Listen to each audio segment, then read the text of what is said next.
ESPN put out an article that had the biggest roster holes for all 32 NFL teams following the draft, okay? And the Browns had a fantastic draft. I think they addressed a lot of needs, but ESPN said one of them is still glaring. The Browns have been in full rebuild mode for 30 years since they moved him. No, I'm not kidding. I mean, they moved him to Baltimore, and then they gave him a new team. But because they're not doing the things to rebuild, right? Right, yeah. I know, and that's why it's crazy. I mean, I covered a game in Foxborough this past season where Myles Garrett had 5 quarterback sacks. It was one of the most incredible performances. ESPN has stepped in and basically said the Cleveland Browns have a major problem, and it's the one position everyone already knew would be under the microscope: quarterback. Something doesn't sit right, and if you're really paying attention, you can feel it immediately. Not because the roster looks weak, not because the draft failed, but because once again, the national conversation is trying to define the Cleveland Browns before they even step on the field. And now ESPN has come out and basically labeled this team with a massive red flag, saying the Browns have a major problem at quarterback and might not solve it until 2027. That's not just criticism, that's writing off an entire direction. And when you hear something like that, it hits different, because Browns fans have lived through this cycle before. The you don't have your guy narrative, the you're stuck in quarterback limbo conversation, the idea that everything else on your roster doesn't matter because of one position. And on the surface, it sounds fair. Quarterback is the most important position in football. If you don't have it figured out, you're not winning big. That ESPN had to say about this before we analyzed is that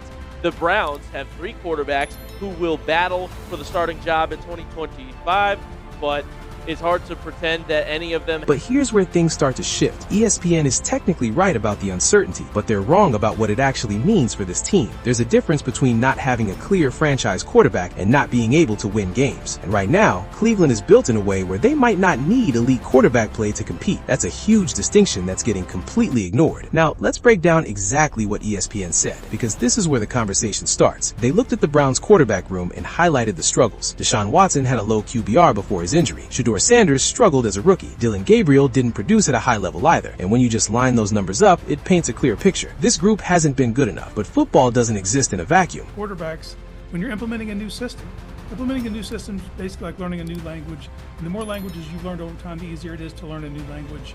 And that's what's going on. Those numbers came from a broken situation. Injuries everywhere, especially on the offensive line. A run game that never found rhythm. Receivers dropping passes. A system that didn't maximize what these quarterbacks actually do well. So when ESPN uses those stats as the foundation of their argument, they're missing the entire context behind them. Because when you remove context, you create a narrative that feels stronger than it actually is. Suddenly, it's not these quarterbacks struggled in a bad situation. It becomes these quarterbacks can't play. And once that narrative sticks, it's hard to shake. You cannot convince me there is a better option on the roster right now for the Browns at quarterback. I mean, the Browns with that abysmal offense was able to win 3 out of 7 starts for Sanders last season. And then a lot of people will say, well, the defense won those games. Okay, then why didn't the defense win more games with Joe Flacco or Dylan Gabriel? This is where young players usually make a mistake. They try to fight the narrative instead of just playing their game. And for someone like Shedeur Sanders, that's going to be the biggest test, because he's stepping into a situation where people already doubt him, where every throw is going to be analyzed, where every mistake will confirm what critics are saying. But let's actually look at the room, because that's where the truth is. Start with Deshaun Watson. If you're being completely honest, the list of positives right now is short.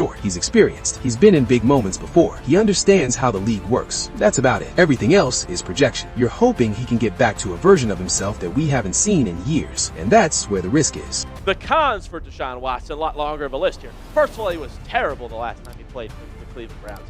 In fact, every time he played for the Cleveland Browns, it was hard to watch. Because the cons are real. His performance in Cleveland hasn't been good. Not average, not inconsistent, flat out disappointing. Then you add in the injuries, including multiple Achilles issues, and now you're asking him to come back physically while also adjusting to a completely new offensive system. That's a lot to ask from any player, especially one already under heavy scrutiny. Watson doesn't just have to play better, he has to completely change the narrative around himself. That's a different kind of pressure. It's not just about winning games, it's about winning back trust from the fans, from the locker room, from the organization. And if that doesn't happen quickly, the situation could turn fast. Now, flip to Shedeur Sanders, because this is where things start to get interesting. He's the wild card. He's the unknown. And in some ways, that's exactly what makes him the most intriguing option on this roster. The flashes are there. You can see the playmaking ability. You can see the confidence. You can see the way he moves in and out of pressure. He's not afraid of the moment, and that matters, especially in a city like Cleveland, where pressure is constant. Shedeur might be the only quarterback on this roster who actually benefits from the uncertainty. consistent. Think about it. Expectations are low externally. Internally, he has a real chance to compete. And if he steps in and just plays solid football, not elite, just efficient, he immediately changes the entire outlook of this team. But let's not ignore the flaws. He was inconsistent. There were moments where he looked in control and moments where you questioned his decision-making. Interceptions were an issue. Timing wasn't always there. And that's normal for a young quarterback. But in the NFL, normal development doesn't always get patience because Cleveland isn't a rebuilding team. They're trying to win now. So the question becomes, can Shedeur develop fast enough to match the timeline of the rest of the roster? Or does the team go with the safer option early and risk delaying that development? Then there's Dylan Gabriel, and this one feels more straightforward. He's just not the fit. Not in this system, not with this roster,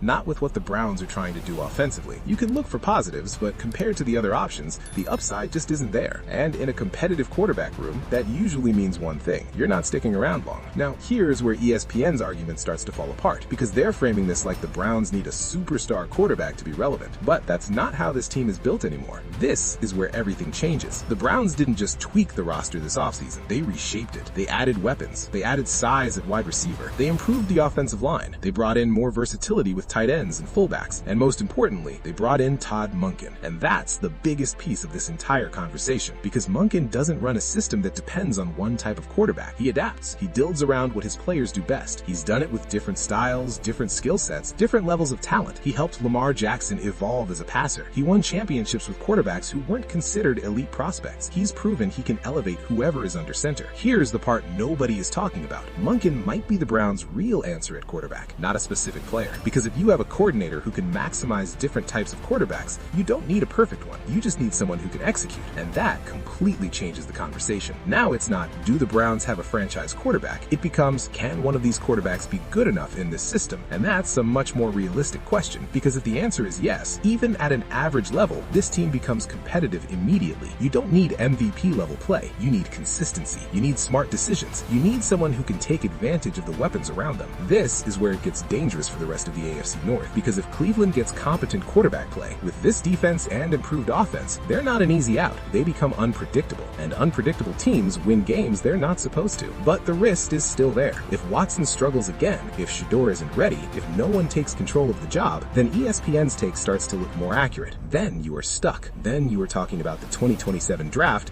Then you are resetting again. And Browns fans know exactly how that story ends. So now it comes down to one decision. Who do you trust? Do you go with a veteran and hope he finds something he hasn't shown in years? Or do you go with the young quarterback and accept the growing pains in exchange for potential upside? Because doing nothing isn't an option anymore. And that's what makes this situation so fascinating. It's not just about talent. It's about timing. It's about belief. It's about whether this organization is finally ready to take a real swing instead of playing it safe. So here's the real question. Is ESPN right and the Browns are just delaying the inevitable? Or are they completely missing the bigger picture that this team doesn't need a perfect quarterback to win right now? Because if Cleveland proves them wrong this season, the entire narrative around this franchise changes overnight.